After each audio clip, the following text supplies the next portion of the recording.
Growing up, I saw my father going to these things called conferences. Sometimes they were in our city, and sometimes he traveled for them. I would see him pack up his suitcase, make sure his favorite suits were in there, and shoes were polished, and off he went. In my earliest years, the fondest memories I had of these conferences were the gifts he brought me when he would return from the ones he traveled to. As I grew older, I remember being curious as to where he went and why, and wondering what they did at them.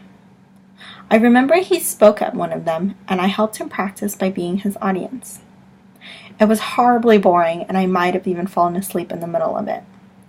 Now, I'm not saying what he talked about was boring, but I was 10 years old, and my father worked in real estate, so obviously it wasn't something I was very interested in. I remember him practicing a lot, what he was going to say over and over again, very nervously, until he knew it by heart and didn't seem so nervous anymore.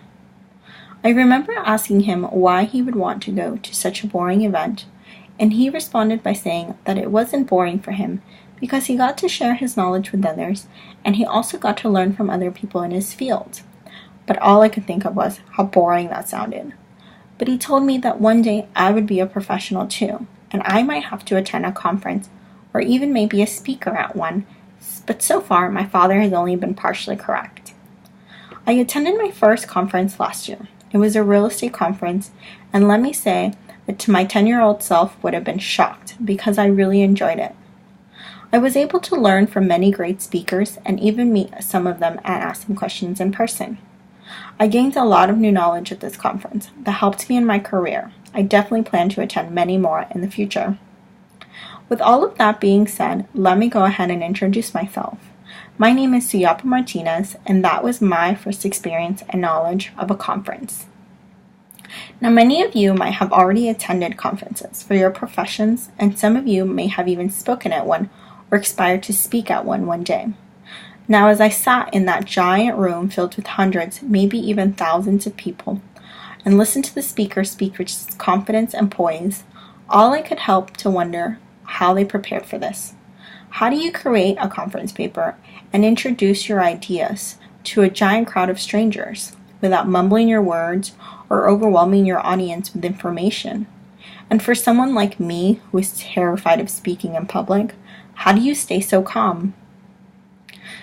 Now, according to the Webster Dictionary, a conference is a formal meeting where many people gather in order to talk about ideas or problems related to a particular topic like business, which is what I will be focusing on today. A conference is a great way to share ideas as well as learn new and innovative ideas from others. It can mean moving up in your career or a way to find new ways to move up in your career. Speaking at a conference can be a great milestone in someone's business career. A conference is usually made up of two parts. There is a written paper and a presentation that goes along with it. Most of the time you will have to turn in your paper before presenting. There are also conferences with commentators who might ask some questions, so you will need to prepare for that. According to the Writing Center at the University of North Carolina on Chapel Hill, there are many things to consider before starting a conference paper and presentation, but the most important of that being what will your structure and style be. Your topic will most likely be related to something in your field, so you should be familiar already with the relating concerns and questions in that particular field. Writing the paper is the first part and the most important part in my opinion, because this is where you will explain your research, your analysis, and your conclusions. Many people may not even know where to even begin to write this, but a good start would be to read previous conference papers on a related topic. According to Paula Myatt, in her article, Growing in Confidence, a reflection on the process of writing conference papers, one of the first steps she took to prepare to write her own conference paper was to read other people's conference papers to get an idea of the presentation styles, not just only on the presentation, but on the actual way the paper was written. Now, because you will have done a lot of research for your paper and presentation, you will be discussing other people's data or ideas and sharing them, so you will need to make sure to cite all your sources, as well as mention them in your oral presentation. The paper has to be well organized because this is what you will base your presentation off of. And most conference speakers have a time limit. And if you are not organized, you will most likely get off topic and you can even confuse your audience. A tip from the University of North Carolina on Chapel Hill is to begin by connecting your research to the audience's concerns. Then share a few examples or data from your research, and then in conclusion, broaden the discussion back out to general issues in that business field. Make sure that you do not overwhelm your audience with information though. Do not try to fit a 20-page paper into a 20-minute presentation.